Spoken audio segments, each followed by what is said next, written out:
Want to make messaging on Instagram way easier? Set up a simple shortcut that turns one word into a whole sentence. Here's how. Open your iPhone's Settings app, tap on General, scroll down and select Keyboard, then tap Text Replacement. Tap the plus icon to add a new shortcut. In the phrase field, enter the full message you wish to use, like, "Thanks for reaching out." Check the link in my bio for more info.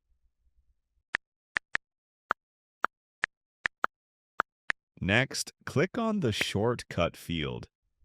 Here, type in the word that will trigger the full sentence to appear, such as reply 1. Tap. Save to confirm. Now let's test how it works. Open Instagram, click on the message icon in the top right, and open any chat. Now click on the message field and type in the trigger word for the shortcut. Watch as your full phrase appears in the suggestion right above your keyboard.